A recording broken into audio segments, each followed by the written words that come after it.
प्रविश्य मम वाचमिमां प्रसुप्ता सञ्जीवयत्यखिलशक्तिधरस्वधाम्ना अन्यां च हस्तचरणश्रवणत्वगादीन् प्राणान्नमो भगवति पुरुषाय तुभ्यम्.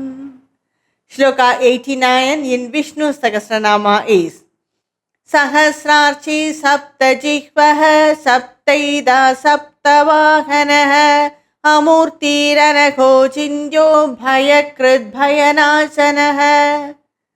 There are 9 namas in this shloka and they are Sahasrarchihi Saptajihvah Saptaida Saptavahanah Amurtihi Anagah Achindyah Bhayakrit Bhayanashanah. These are the 9 namas in this shloka, and the first nama Sahasrarchihi is. Archi means rays of light or brightness. Sahasra means 1,000. So Bhagavan has 1,000 rays of brightness, which implies that he is so bright, lustrous, just like how what Sanjay explained in Bhagavad Gita.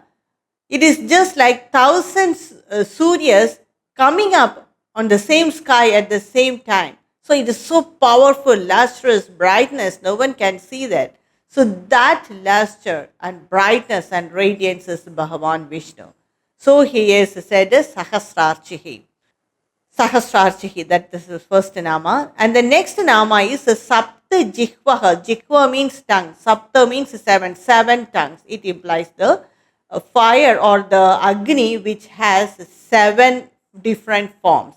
Agni, which we light in the lamp in our house every day puja, to do puja, that will also have that 7 tongues, but it is not so prominent. When we do yajna, that Agni will have that 7 different forms, or it is said as the 7 different tongues. And a sloka from Muntaka Upanishad explains it very clearly. Shloka 1, 2, 4 of Muntaka Upanishad.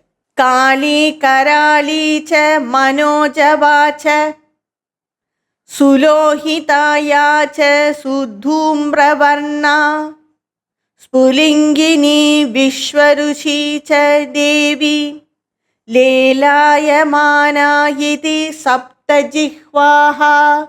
These are the Saptajihva, that are the Kali, Karali, Manojava, Sulohita, Sudhumravarna, Spulingini, Vishwaruchihi. So these are the 7 namas of that Agni. And in that Kali is that black color form of, we can see it in the center part of the Agni, black in color. And Karali is that full form of Agni, very terrible. And sometimes we can feel the vibration of that Agni when we go near, or that sound, that sound, that vibration sound of that. The sound means it's not that loud sound, that sound of that vibration of that power of Agni. We can definitely sense it when we go near any yajna, when it is in full form. That is Karali. And Manojava is that form of Agni which is flickering at the speed of the mind. That's why it is called Manojava. And Sulohita is that very red color Agni, red color form of Agni, very hot. And the next form of Agni is Sudhumra Varna. Dhumra means that Agni which gives smoke. It will be copper red in color, but lot of smoke will be coming from it. That is Sudhumra Varna, that Agni in form of that Agni, Sudhumra Varna. And the next Agni is the Spulingini. It emits a spark. At that time it is Spulingini. And Vishwaruchihi, with that innumerable rays. And the final time when they do that yajna and homa, That final time when we give all that oblations, it will accept everything very shining, lustrous. Almost it will be bright in color, not red or orange color, bright color. So that is that final form of Agni, Vishwaruchihi. It consumes everything, what all given in. So these are the 7 different forms of Agni. 7, it is said as the 7 tongues of Agni. Why Bhagavan is compared with this Agni of the Yajna is, in the ancient times they do Yajna and worship Bhagavan as the Yajna Purusha. So that form of Agni is worshipped as Bhagavan. So he is, one nama of Bhagavan is Saptajihvaha. And another nama of Bhagavan is Saptadaha. Daha means giving. Saptadaha means when we give 7 objects in the yajna, that is Saptadaha. Saptadaha means it is Samit, we say. With each object given, the form and the color of the Agni will differ. Usually we use that mango, branches of mango, jackfruit, then peepal tree, banyan tree, then fig tree. So these are all samit used in the yajna or homa. So with each object given inside that yajna, the color and form of the Agni will differ. So that is Saptadaha. The next nama is Sapta Vahanaha. Vahana means vehicle. Sapta Vahana means 7 vehicles of Bhagavan. The 7 vehicles of Bhagavan is, it implies the Surya Devas, that is Surya Narayana, who is going in the chariot drawn by 7 horses. And these 7 horses are the Vedic meters. They are the Gayatri, Ushnik, Brahati, Jagati, Anushtup, Trishtup, Pankti. Anushtup Chandasa is very famous, and even Vishnu Sahasranama is in Anushtup Chanda. And Gayatri Chanda we all know. So these are all some of the very famous Vedic Chandas, Vedic meters.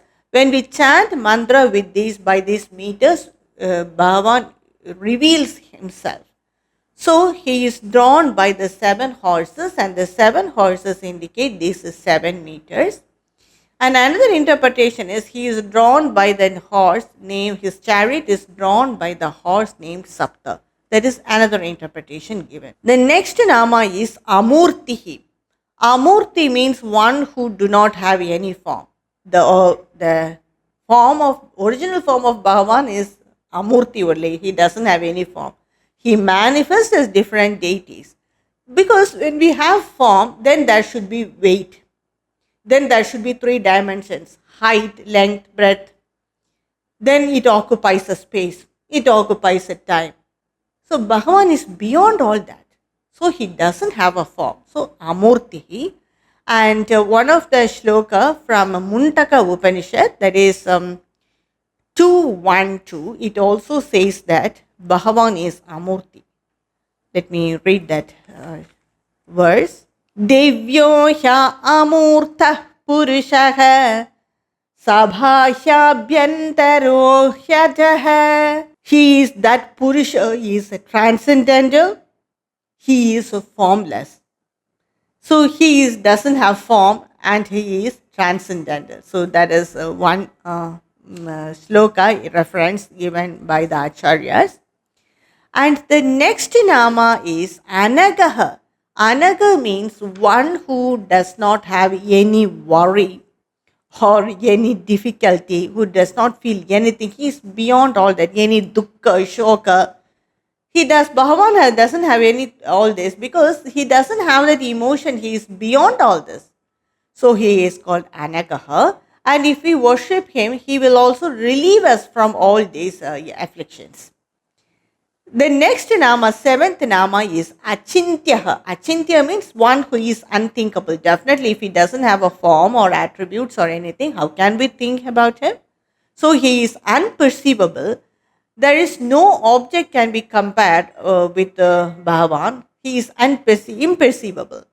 And another shloka from the Mandukya Upanishad. This is a very famous shloka, mantra 7 of Mandukya Upanishad. It says, Nanta prajnana bahir prajna. He is not that external consciousness or internal consciousness. No bhaya prajnana prajnanaganam. He is not that consciousness, that is mass of consciousness, prajnanaganam, not that mass of consciousness. Na prajnam, he is not consciousness itself, he is not conscious itself. Na aprajnam, not unconscious also, not conscious and not unconscious. Adrishtam, cannot be seen. Avyavaharyam, cannot be included in the transactional reality. Vyavaharya means transaction. It cannot be, it is not an object. Agrahyam, it cannot be holded, because if it is a solid object, we can hold it. Agrahyam, cannot hold that. Alakshanam, it cannot be described because it doesn't have any properties. Achintyam, cannot remember or think about it. Avyabadesham, it cannot be described, and it is does not belong to that, is beyond the empirical dealings. Prapanchopashamam, everything, this prapancham merges in him. Shantam, very calm, peaceful. Shivam, complete bliss. Advayam, a non-dual. Chaturtam manyate sa atma sa vigneya. This is the atma. This is the fourth state, that is the turiya state. This is atma. This is Brahman. So it is indescribable, unthinkable, uninferable. All these terms the great acharyas give because you cannot describe it. All these are the jugglery of words to make us understand what is Brahman, and that Brahman is not different from Bhagavan Vishnu. So we can, to an extent, we can describe Bhagavan like this, with that very beautiful terms which we cannot understand, only the acharyas give its meaning. So it just like the jugglery of words, that's all, but that Bhagavan is beyond all that, unthinkable. So that is the meaning of Achintya. Bhayakrit means he creates bhaya in the people who do wrong, that is evil people. And the next nama is Bhayanasanaga, who destroys bhaya from the mind of the devotees. One example we can take, Prahlada and his father.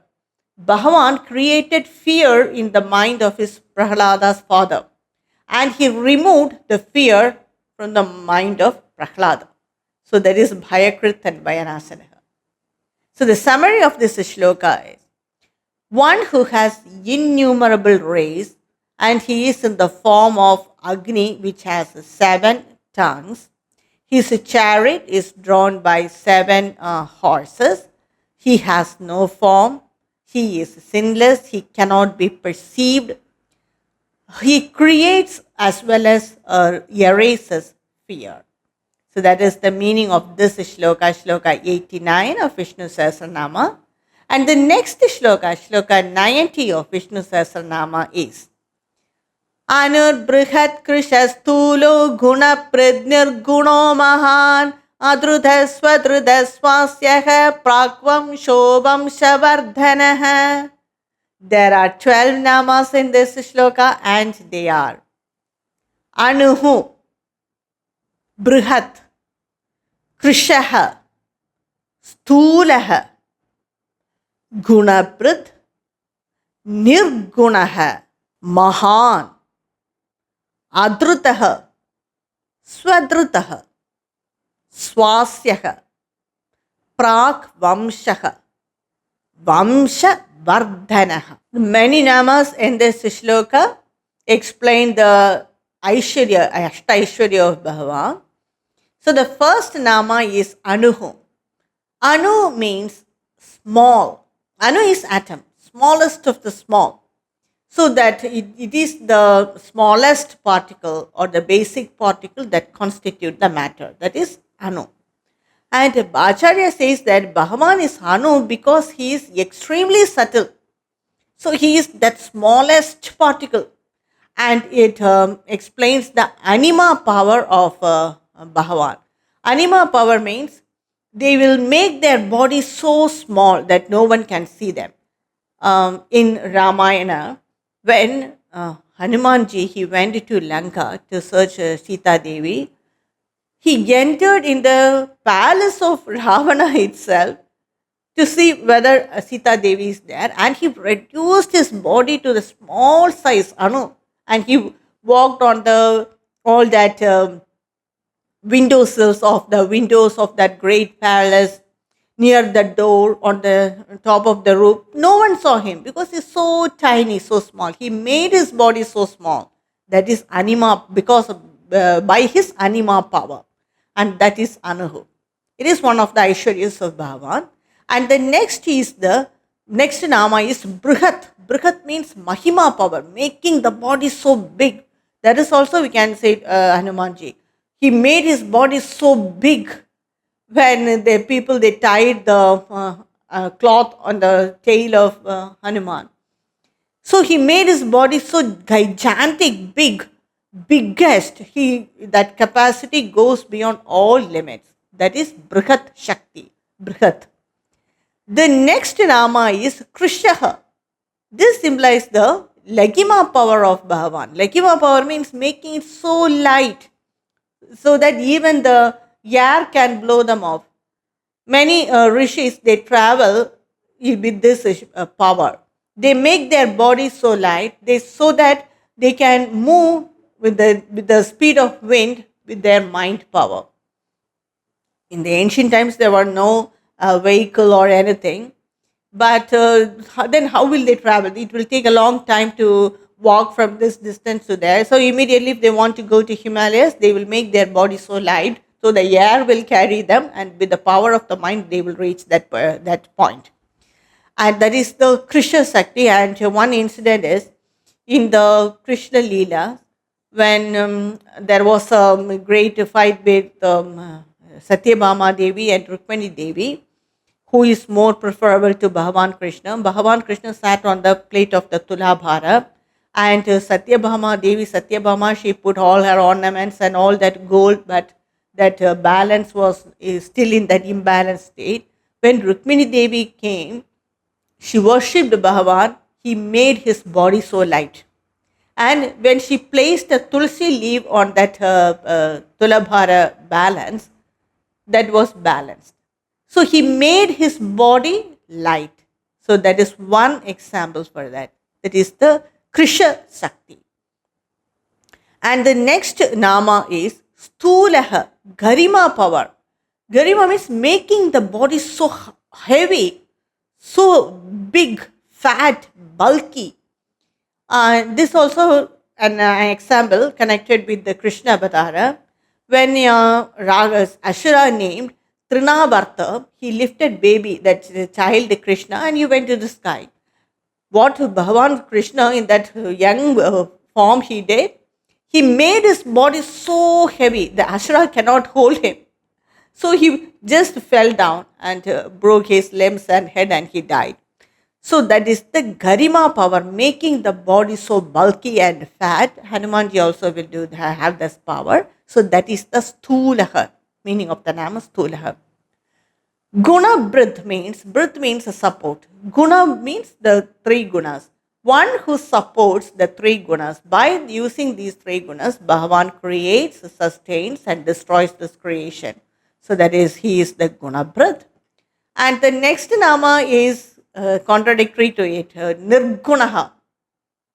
Even though he supports the three gunas, he is Nirguna. He doesn't have any attributes or any guna. He is not influenced by the Sattva, Rajas or Tamo guna. Even though he supports it, he is not influenced by it. And Svetashvatara Upanishad in 611, that shloka it says, Sarva Bhutadivasah Sakshi Cheta Kevalo Nirgunascha. Sarva Bhutadi Vasaga, he lives in all beings as the Antaratma. All beings he resides as the Antaratma.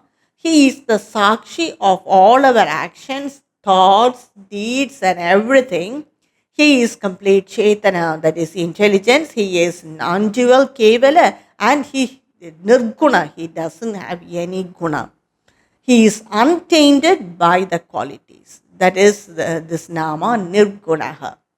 And the seventh Nama is Mahan. Mahan means one who is so great. Bhagavan cannot be defined by the properties like sound, touch, form, taste, or smell. He doesn't have any guna. He doesn't have any properties. He has no obstacles. He cannot be described. So all this make him Mahan. No one else is like this. He is not affected by any obstacles or internal or external obstacles. He doesn't have any property. So what else we will describe him? He is Mahan. He is not conditioned by the five elements, by the space or by the time. So he is called Mahan, the great. Adrudaha, the next Nama is Adrudaha. Dhri means to hold or support. Adrudaha means one who does not have any support from any, because no one can support Bhagavan. He is beyond all that. So he is beyond any support. No one can support him, even though he supports all of us. He supports this earth. He supports this entire creation, but no one can support him. He has the power to achieve anything. So he cannot be controlled also. And so he is called Adrudaha. The next Nama is Swadrudaha. Swadrudaha means one who supports himself. He supports others as well as he supports himself. He is his own support, self-supporting. So that is Swadrudaha. The next Nama, 10th Nama is Swasyaha. Swasya means one who has a very beautiful, attractive face. He is Swasyaha, and the Vedas are emanated from his mouth, so also he is called Swasyaha. The 11th Nama is Prak Vamshaha. Prak means foremost, ancient, first. Vamsha means dynasty. So his dynasty is the universe. All the other dynasties came after the creation of this universe. So he was there before all the races originated. He is that first being. So he is called Prak Vamshaha. The 12th Nama is Vamsha Vardhanaha. Vamsha Vardhana means one who multiplies the Vamsha, one who make the Vamsha. That is, he created Devi, powers like Aditi Devi. From her all the Devas came, and Didi Asuras came, and from Manu the human beings came. Like this, each category came from one prominent being. So by that way, he multiplied the Vamsha, that is, multiplied the dynasty. So he is called Vamsha Vardhanaha. And another interpretation is he is said as Prajapati. So by that way also he multiplies the Vamsha, because he created this universe and he needs some beings to occupy it. So he created all of the different species. Just imagine if there are no humans on this earth, then how empty this earth will be, because we occupy everywhere. We occupy the land, we occupy the sea, even undersea, thick forest, space, outer space. So if there is no man, his creation would be of waste, isn't it? No one will occupy it. It's just like an empty house. So he created all beings so that his creation will be occupied at all time. And so he is called Vamsha Vardhanaha. He multiplied the Vamshas, that is the different species. So that is the 12 namas of this shloka. And the summary of this shloka, he has the ability to become a smaller, gigantic, lighter, heavier. He supports the gunas, but he is not affected by the gunas. He is the Mahan, supreme. And no one, he supports all beings, but no one can support him. He is the foremost of all Vamshas. He expands this universe as per his will. He expands the species, he expands this creation as per his will. So this is the shloka 90 of Vishnu Sahasranama. I will continue with the next shloka in my next upload. कायेन वाचा मनस्येन्द्रियैर्वा बुद्ध्यात्मना वा प्रकृते स्वभावात् करोमि यत् सकलं परस्मै नारायणायेति समर्पयामि. ओम तत्सत्.